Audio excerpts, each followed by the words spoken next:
Olá, me chamo Tamires Martins e hoje eu vou falar sobre o trabalho que eu desenvolvi durante a minha iniciação científica. O nome do trabalho é Teste de escalada em ratos de laboratório. As fêmeas eram mais motivadas do que os machos. A falta de motivação pode ser expressa em psicopatologias como bipolaridade, depressão e esquizofrenia. Em animais de laboratório, para estudar motivação, usa-se paradigmas associando o incentivo, em forma de recompensa ou punição, a uma tarefa, como por exemplo pressionar uma alavanca. Porém, esse não é um comportamento tão comum a esses animais. Já a escalada é uma atividade natural aos ratos e exige um movimento coordenado de seus membros, então eles não realizam esse comportamento devido a uma simples agitação, e sim por algum propósito. Assim, nosso objetivo é desenvolver um novo método para avaliar motivação em ratos, associando uma recompensa a uma tarefa natural a eles, a escalada. Para isso, usamos ratos uíscas machos e fêmeas entre 90 e 120 dias de vida. Na primeira semana, realizamos um procedimento de familiarização com diferentes alimentos palatáveis, bis de chocolate preto, Fruit Loops e flocos de milho açucarado, com o propósito de diminuir a neofobia alimentar nos testes.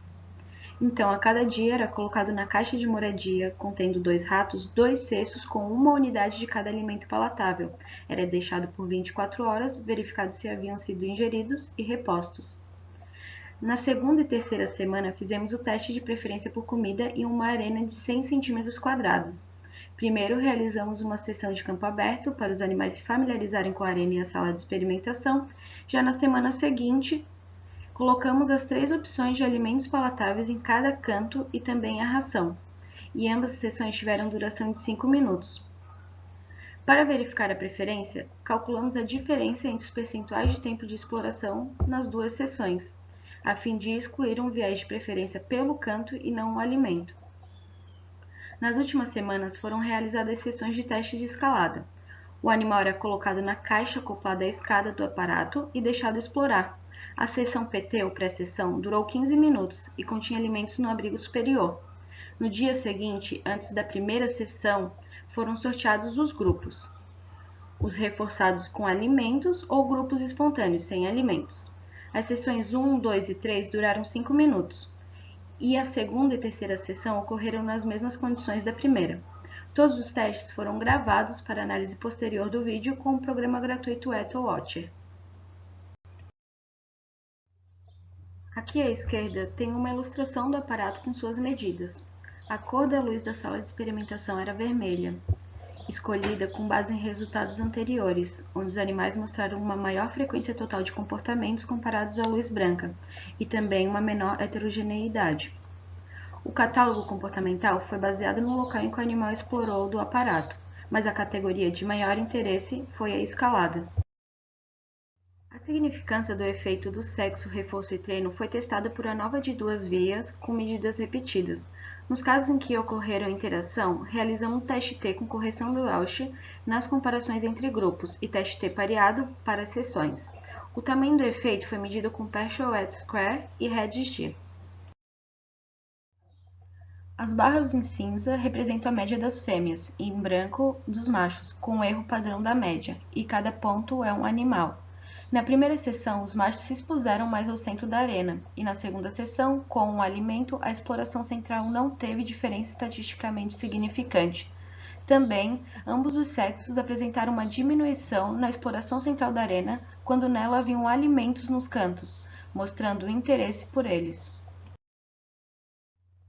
Os gráficos mostram a diferença da exploração dos cantos da arena sem e com alimento.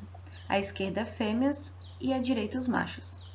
Nesses gráficos, vimos uma grande variação entre os animais, então decidimos ver a preferência de cada um, considerando o alimento preferido aquele que teve um maior aumento do percentual de tempo no canto em que o alimento estava. O alimento preferido por um maior número de fêmeas foi o bis, enquanto a maioria dos machos, para nossa surpresa, preferiram a ração. Nesses gráficos, mostramos a frequência de escalada dos animais em cada seção, sem reforço ou espontâneo em branco e reforçados em cinza. Tanto o sexo quanto o treino tiveram um efeito significante e grande sobre a frequência de escalada. Avaliando o efeito de interação, apenas para as fêmeas o treino apresentou um efeito significante muito grande, nos machos não. Algo observado por nós também é que alguns animais parecem ter uma tendência maior a realizar a escalada. E por último, vimos que, ao contrário do que esperávamos, o reforço com alimento palatável não teve efeito significante sobre a frequência de escalada. Como conclusão, então, ambos os sexos mostraram interesse no alimento palatável, porém ele teve pouco valor de reforço no teste de escalada. As fêmeas parecem ter uma tendência maior para escalar, e esse comportamento cresce com o treinamento. Já nos machos, não. O teste de escalada parece mais promissor para avaliar a motivação das fêmeas. E para o teste chegar em sua forma aplicável, precisamos refinar o protocolo experimental para os machos e as condições de reforço. Bom, era isso que eu tinha para falar hoje. Muito obrigada pela atenção e estou aberta a dúvidas e sugestões.